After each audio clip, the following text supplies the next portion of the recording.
महापालिकेच्या बाबतीत सभाशास्त्राची पायमल्ली ही जणू आता नित्याचीच बाब झाली असून सभाशास्त्राच्या नियमांच्या पालनाअभावी आता महापालिकेचं बजेट देखील वादाच्या भोवऱ्यात सापडले। एक धक्कादायक प्रकार जो आम्हाला समजला आहे त्यानुसार 24 मार्च या दिवशी सर्वसाधारण सभेत सादर झालेल्या ज्या अर्थसंकल्पाच्या डोल्यावर वर्षभर आता पालिका कामकाज चालणार आहे ते सादर झालेलं सुमारे 9,000 कोटींचं बजेटच आता वादाच्या भोवऱ्यात सापडले।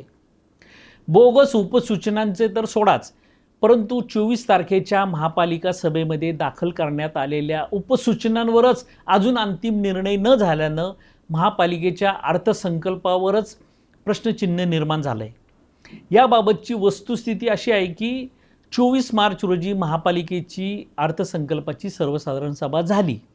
या सभेमध्ये नगरसेवकांची रेकॉर्ड ब्रेक भाषणे होऊन ही सभा जवळपास रात्री 1 पर्यंत चालली। सभेच्या शेवटी नगरसेवकांनी उपसूचना देखील मांडल्या आणि ही सर्वसाधारण सभा उरकण्यात आली। वास्तविक पाहता महाराष्ट्र महापालिका अधिनियमातील तरतुदीनुसार आणि यापूर्वीच्या गेल्या काही वर्षांमध्ये ज्या काही बजेट सभा झाल्या त्याचा कार्यवृत्तांत पाहिल्यानंतर असं दिसून येतं की बजेटच्या सर्वसाधारण सभेमध्ये उपसूचना दाखल झाल्यानंतर ती सर्वसाधारण सभा कायद्यानुसार 2 दिवस तहकूब केली जाते। सभेत मांडलेल्या उपसूचना लेखा विभागाकडून ग्राह्य व अग्राह्य करून नगर सचिव विभागाकडे त्या देण्यात येतात। मग नगर सचिव या उपसूचना सभेच्या दुसऱ्या दिवशी स्थानिक वर्तमानपत्रात प्रसिद्ध करतात। मग 2 दिवसानंतर तहकूब झालेली सभा पुन्हा घेण्यात येते। या सभेत ग्राह्य व अग्राह्य सूचनांचं नगर सचिव हे वाचन करतात आणि उपसूचनांसह बजेटला महापौर अंतिम मंजुरी देतात। परंतु आपण पाहिलं तर 24 तारखेच्या बजेटच्या सर्वसाधारण सभेमध्ये उपसूचना तर मांडल्या गेल्या, परंतु त्या ग्राह्य केल्या गेल्या नाहीत।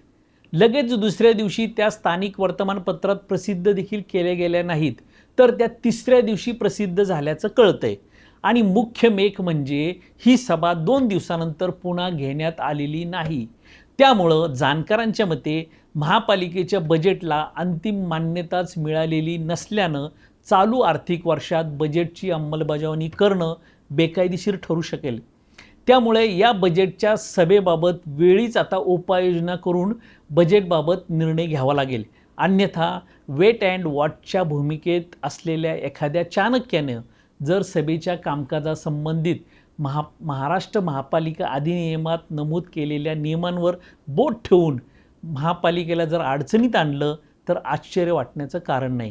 आणखीन घडामोडी जाणून घेण्यासाठी पाहत रहा पिंपरी चिंचवड न्यूज। सोबतच आमच्या फेसबुक आणि इंस्टाग्राम चॅनलला फॉलो करायला विसरू नका, तसेच यूट्यूब चॅनलला सबस्क्राईब करायला विसरू नका।